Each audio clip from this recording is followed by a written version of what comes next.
A warm welcome to TV Africa News and thank you for always joining us. This is Africa Today. My name is Najima Lima, but first are the headlines. Museveni to traverse the country galvanizing security forces. Child labor at a surge in Uganda. Belgium's King Philippe reaffirms regrets over colonial past. Hardest moment in career as Cranes coach Mitchell reveals. Welcome once again. Now the news in detail.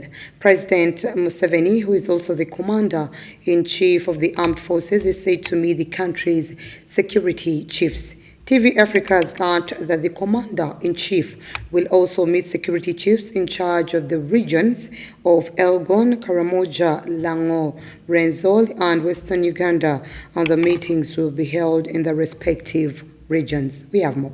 Museveni, who is camped in Kapchora as he commands intelligence-led operations to nip in the bud the threat of re-insurgence of cattle rustlers in Karamoja region, met with security organs including UPDF, police, RDCs, ISO spies, and UWA officials over the security situation in Karamoja, which has affected the neighboring regions of Teso, Bugisu, Sebei, and spillover in Kenya at the State Lodge in Kapchora.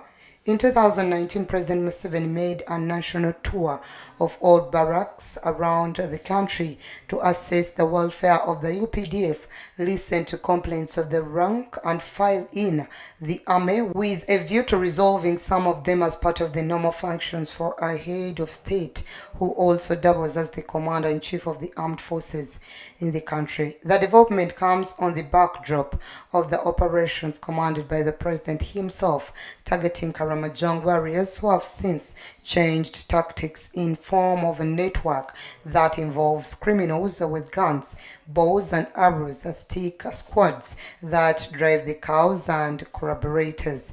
These have wreaked havoc, leaving a trail of death, rape and destruction, and threatening the prevailing peace and security in Karamoja and the neighboring districts. During one of the meetings with security personnel, Museveni was told by the 3rd Division Commander, Brigadier Joseph Balikutembe, that security has also adopted a new concept of dealing with the warriors. The new concept, he said, targets 4 groups in these raids, including criminals with guns, those with bows and arrows, those with sticks to drive the cows, and collaborators who are in different districts but connected and linking up with the rustlers. The chairman of the People's Front for Transition, retired Colonel Dr. Kizza Besigye, has commended Uganda prison services for their professional treatment towards him during his stay in Luzira prison after being charged with incitement to violence. Besigye spoke at a press conference held by the leadership of the People's Front for Transition at Jema offices in Mengo. Nalugo has more. The Buganda Road Magistrates Court on May 26, 2022 charged Dr. Kizza Besigye with inciting violence and sent to Luzira prison after failing to fulfill the 30 million cash condition to be released on bail. He appealed the ruling and was later released on a 3 million cash bail. Speaking today at a press conference held at the Justice Forum offices in Mengo, the 4-time presidential candidate, also chairman of the People's Front for Transition movement, Colonel Dr. Kizza Besigye, said besides a few weaknesses by the Uganda prison services, he was handled fairly and professionally. And I am grateful to the prison's officers who look after us well. The only thing I complain about is that every effort is done to isolate me while in prison. So there is that, but otherwise, I think we are handled professionally and fairly. Besigye, however, noted that there are serious problems in the prisons that need to be urgently attended to, which include, among others, overcrowding. There is no communication between the ward and the administration. So even when there is an emergency within the inmates, The only form of alerting anybody is to make traditional alarm. Shout at the top of their voice until somebody hears and comes to. He therefore advised that there should be a commission of prisons inspection that regularly reports to Parliament about the condition of former prisons. It's important to have a prisons inspection commission, some independent body, like we have an inspector of government. I think there should be an inspectorate of prisons. All prisons, whether they are those under Uganda prisons or the police cells or the military cells, I think there should be an inspectorate that reports to Parliament regularly on the condition. Besigye was also concerned about remanded prisons being used as labor, saying that they should be treated innocent until convicted. Nalgo Muyingo, Africa Today. The Ministry for Gender, Labour and Social Development has revealed that there has been an increase of child labour in Uganda, especially after the insurgency of COVID-19 pandemic, according to the Uganda National Household Survey 2019-2020. This was revealed by the State Minister in charge of Disabilities in the Ministry of Gender, Honorable Asamo Helen, during his brief to the media at the Uganda Media Center in Kampala. Ahumuza has more. According to Minister Amaso Helen, there has been an increase in child labor in Uganda from 21% to 36%, especially during and after the lockdown of the COVID-19 pandemic. Minister Helen revealed this while addressing the media in Kampala as Uganda joins the rest of the world this Sunday to celebrate the World Day Against Child Labor in Kabarole district. In Uganda, incidences of child labor increased during the COVID-19 pandemic from 21% to 36%, according to Uganda National Household Survey 2019-2020. To make matters worse, even after schools were reopened in January 2021, in 10 school children, 1 in 10 school children did not report back to school, according to the figures by the United Nations Children Fund. She says the most affected sub-regions are Busoga and Bukedia with 29% and 28% respectively, with a proportion of children aged between 5 and 17 years. Busoga and Bukedi had the highest proportion of children aged 5 to 17 years involved in child labor at 29% and 28% respectively.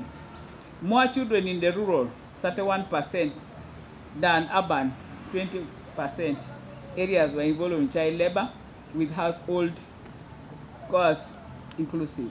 The minister further revealed that government is taking a number of actions against individuals and organizations that engage children in street begging before sounding a warning. The Minister for Children is coming up with a strategy on how we can manage removing these children from the streets. We call upon the people who are doing this that they should be standing warned, because at the end of the day, as government, we are putting in mechanisms of getting those who are involved. There's already an investigation to know which NGOs are using children to do labor and be street beggars, and at the end of the day, the children don't even benefit from the money. According to the Employment Act 2006, anybody who engages a child in child labor is subjected to a fine of 24 currency points, equivalent to 440,000 Ugandan shillings, or jailed for 2 years, according to Amuriat Abanat, a commissioner in the ministry.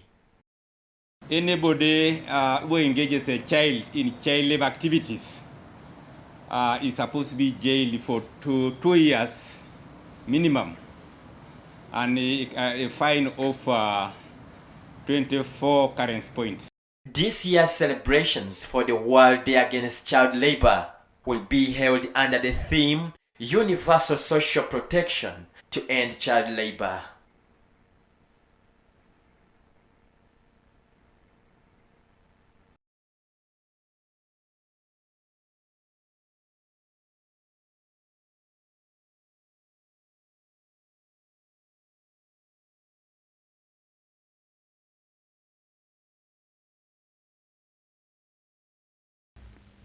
Let's take a quick break. We will be right back.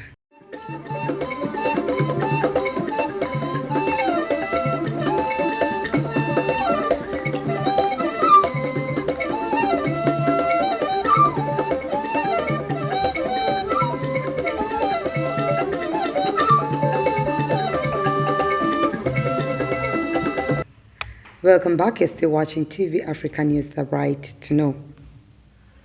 Belgium's King Philippe on Wednesday expressed his deepest regrets for his nation's abuses in its former colony, the Democratic Republic of Congo.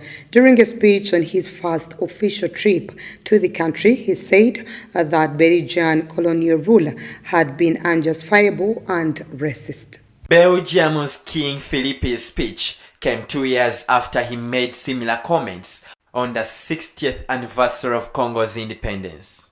Then he went further than any of his predecessors in condemning acts of violence and cruelty during Belgian colonial rule.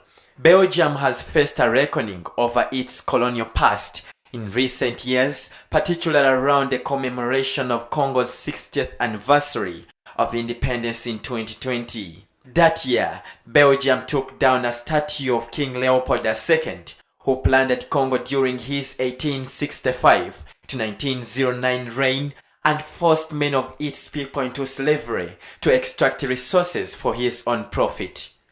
The early years after Leopold laid claim to the African country are especially famous for killings, forced labor, and other forms of brutality. Some experts estimate that as many as 10 million Congolese died. After Leopold's claimed ownership of Congo ended in 1908, he handed it over to the Belgian state, which continued to rule the colony until the African nation became independent in 1960. Somalia's new elected president Hassan Sheikh Mohamud used his inauguration speech on Thursday to appeal to the diaspora and international community to help stave off the famine that threatens his drought-stricken country. Let's take a look. Aid agencies have warned of an approaching famine as cases of severe malnutrition among children shoot up in the troubled Horn of Africa nation, which is battling a record drought following 4 failed rainy seasons. Multiple appeals for aid have gone largely unnoticed so far, with nearly half the country's population going hungry and more than 200,000 people on the brink of starvation, according to the United Nations. The drought crisis has also hit Somalia's neighbors, Ethiopia and Kenya, whose presidents were among the foreign leaders attending Thursday's ceremony held under heavy security in the Mogadishu airport complex. In addition to tackling the looming famine, Mohamud, who previously served as president between 2012 and 2017, faces a grinding Islamist insurgency in parts of the country, making humanitarian access a challenge. In a sign of lingering threat, militants fired several rounds of mortar shells in neighborhoods near the airport in an overnight attack.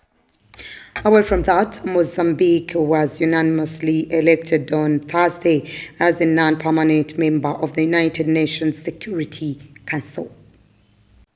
In the African and Asian Pacific group, Mozambique received 192 votes and will succeed Kenya as a non-permanent member of the United Nations Security Council. It's the first time the Portuguese-speaking country occupies the seat. Within the 2 other regional groups, Ecuador, Japan, Malta and Switzerland were also elected. They will replace India, Ireland, Kenya, Mexico and Norway. The new non-permanent members of the UN Security Council will take up their positions from 1st of January 2023 and their mandate will end on the 31st of December 2024. Mozambican President Filipe Nyusi said that his country will try to contribute to building peace in the world, advocating dialogue and multilateralism. The Security Council consists of 15 countries. 5 of them are permanent members with the right to veto. Moving on, South African President Cyril Ramaphosa on Thursday said he was the victim of dirty tricks in a damaging burglary scandal as a rowdy opposition heckled him in Parliament. Last week, Ramaphosa was accused of bribing burglars to keep quiet about a February 2020 heist at his farmhouse where they stole cash worthy some $4 million. In a budget speech, South African President Cyril Ramaphosa said they have seen in recent days those who stand to lose the most from the fight against corruption, resorting to dirty tricks and intimidation in a bid to get them to back down. Ramaphosa is a former trade unionist who became a hugely successful businessman in post-apartheid South Africa before entering politics. He took office in 2018 vowing to clean up the corruption that defined the presidency of his predecessor, Jacob Zuma. South Africa's former spy boss, Arthur Fraser, last week reported to police that robbers allegedly broke into Ramaphosa's Falafala farm in the northeast of the country, where they found $4 million in cash hidden in furniture. Fraser said that Ramaphosa hid the heist from police and the tax authorities. Instead, Fraser alleged Ramaphosa organized the kidnapping and questioning of the burglars and then bribed them to keep quiet. Ramaphosa has acknowledged the burglary but disputes the amount of money involved and says the cash came from legitimate sales of game at his farm. Let's once again take a quick break. We will be right back.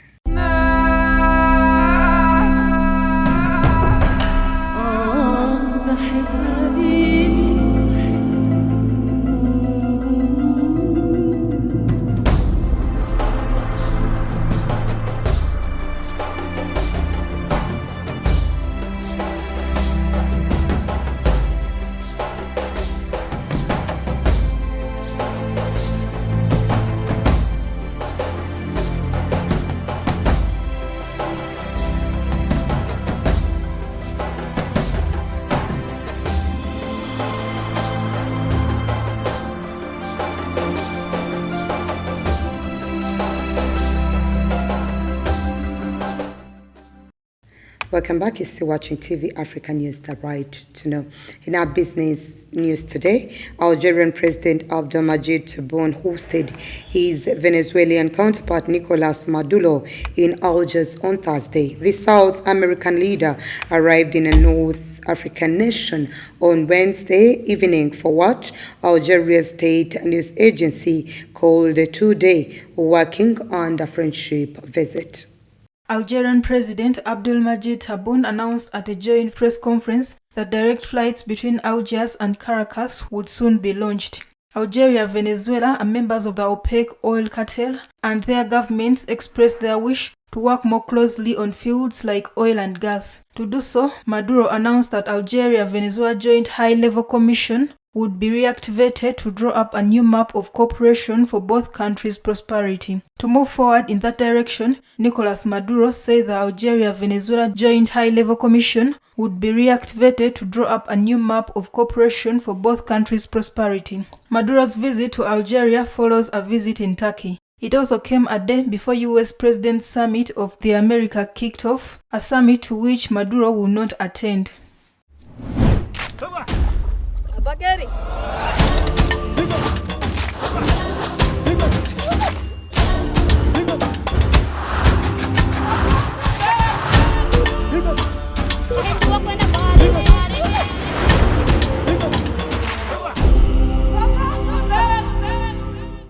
In our health news today, members of parliament want the former executive director Mlago Hospital, Dr. Byarugaba Baterana, to explain what befalls shillings 206 million meant for allowances for medical interns and senior health officers during the COVID-19 pandemic. Government submitted 3.8 billion shillings for allowances for intern doctors and senior health workers during the COVID-19 outbreak in the 2020-2021 financial year. MPs on the Committee of Public Accounts, however, learned that out of 3.8 billion shillings, 206 million shillings meant for allowances for medical officers was instead spent on contact tracing, sample collection, case management, and surveillance for COVID-19. Committee Chairperson Medad Segona asked the former executive director whether contact tracing or case management were part of the job description of medical interns and health workers. He also asked Mulago Hospital Management to produce bank statements, names and contacts of the beneficiaries of the funds, adding that previous inquiries into such diversions were marred by fraudulent expenditures. He also directed the hospital's management to provide a letter from the Ministry of Finance allowing them to divert the funds. Mary Begumisa, woman member of Parliament Zimbabwe, said there was need to ascertain if the funds were used for contact tracing, case management, and surveillance for COVID-19 as alleged by management. Tororo District Woman MP Sarah Opendi wondered if the money for medical interns and health workers was part of the reported COVID-19 relief funds unlawfully spent.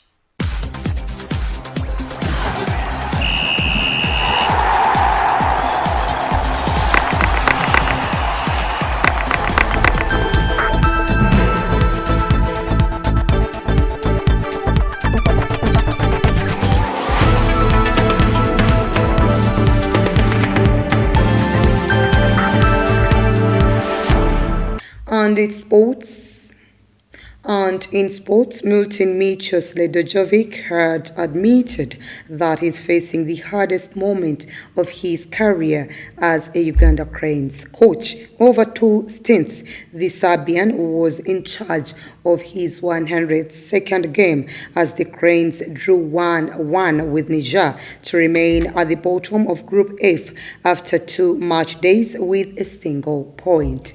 Ahumuza reports. Kizza had given Uganda deserved lead before halftime before wasted chances came back to haunt the Cranes and Anthony Sosha scored a leveler in the 71st minute. Micho said that after 102 matches as coach of Uganda, this was the hardest moment he has ever been in when 50 million people are expecting that you are winning but you don't. Despite sitting bottom of Group F with 1 point, Micho, who guided Cranes to the first AFCON finals in 39 years in 2017, still believes the team will qualify for the 2023 finals in Ivory Coast.